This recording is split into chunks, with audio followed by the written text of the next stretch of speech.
All right, let's make some Gravalax, y'all. Gravalax is just cured salmon. Instead of smoking it, you just cure it with salt and sugar and whatever you kind of want, basically, for flavors. This is about a pound of coho salmon. Um, it's been soaking in kind of a very salty water just to kind of clean it off. Clean off the slime and the whatever's on it from the store. This time of year, this salmon pretty much has to be farmed unless it's frozen. So we're gonna dry these off. You'll notice I got a mirrored pair of these fillets, which is, you'll see why in a minute, because it helps to make it easier. I'm gonna set these kind of book matched like that. And I have a piece of stretch film out, which is, one of the more useful things to have in your kitchen. I like this this big box of Stretch Tight, which has the little cutter, because it's kind of like what you use in a restaurant. You can pull this out really easily, even with one hand, and like slice it off and not be fumbling around with these stupid little tiny rolls. So this is about 1 pound, as I said. Over here, we have a 1/4 pound or 4 ounces of kosher salt and a 1/4 pound or 4 ounces of brown sugar. You can use white sugar. I've used coconut sugar.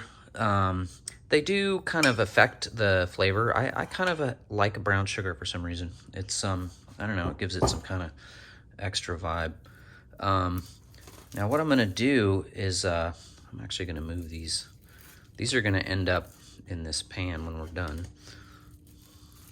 This is an 1/8 sheet pan actually, which is a nice little size to have around. I'm gonna make basically a pile of this salt sugar mixture that's kind of approximates the shape of these fillets they're gonna lay on. You don't have to be super precise. I used to freak out about how much salt I was using and sugar, but the time it spends in this cure is really how you control the salinity. So you can kind of like, I do like to have a little less salt on the thinner parts of the fillets, which are gonna be these ends are slightly thinner, so you might wanna amass more salt in the middle here. So that's pretty close. And we're gonna lay these down on top here.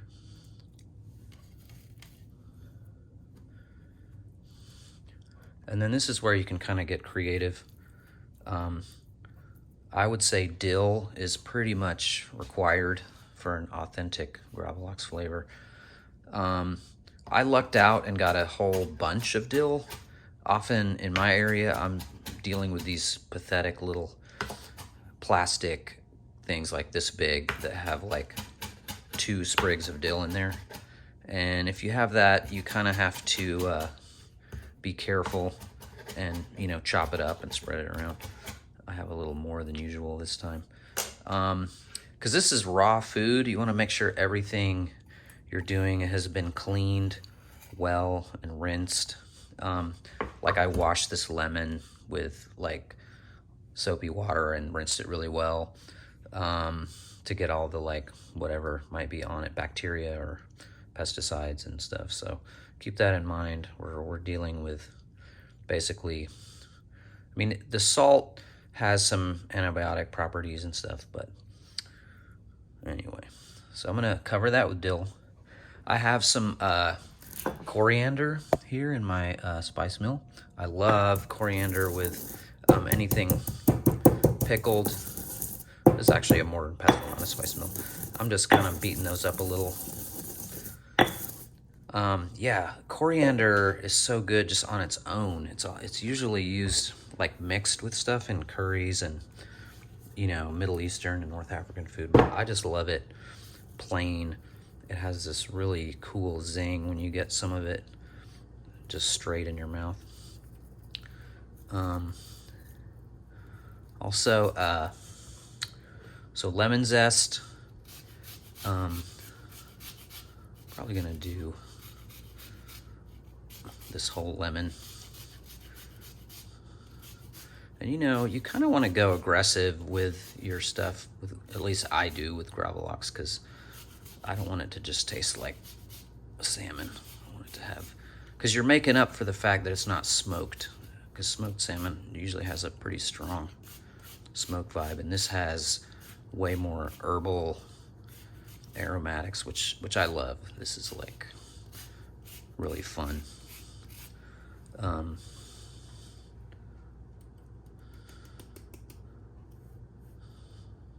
gonna kind of spread these around.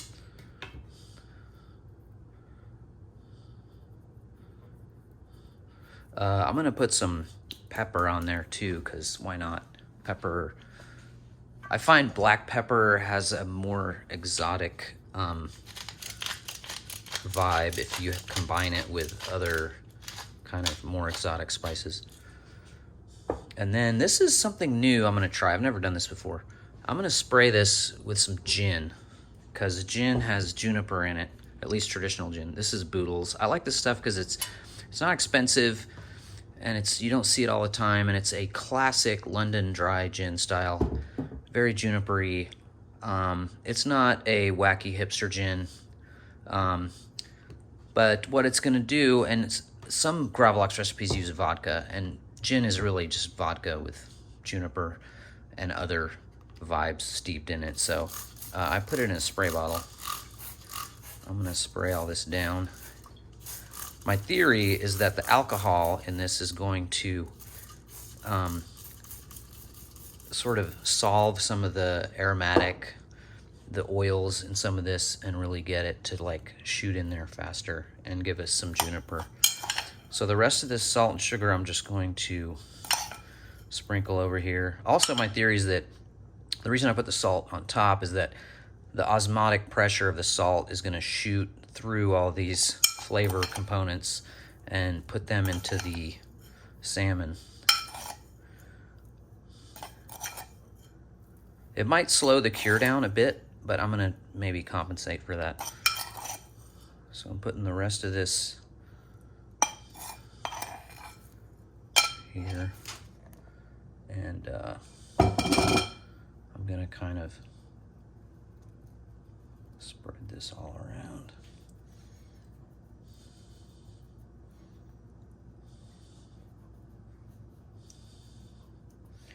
And you know, when we wrap this up, it's gonna be,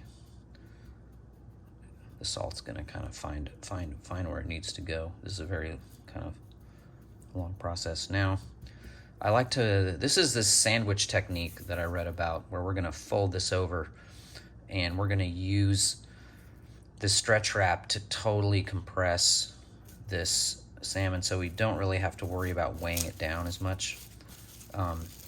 So I'm gonna just go like this.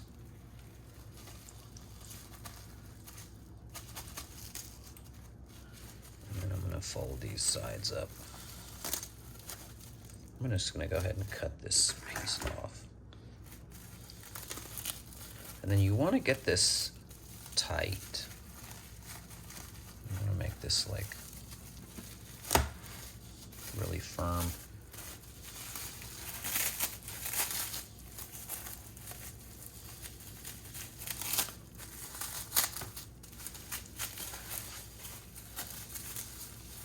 And then I'm gonna take another piece out and just kind of go in the opposite direction.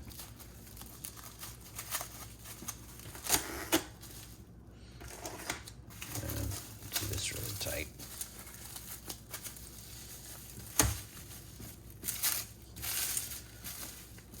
And we're pretty much done. This is going to weep water. Well, I don't know if you call it water. So you want it in something that will hold water, and you do want to put some weight on that. I might just put like, I don't know, anything. And then we're gonna put it in our fridge for 12 hours. We're gonna flip it over 12 hours, flip it over 12 hours. And we're going for like a 36-hour total, I would say. I'm gonna put this on top of I'm gonna put my Ave, which is pretty heavy, which we made earlier on top of that. That'll be perfect. Same size pans. And then we'll see what happens in 12 hours.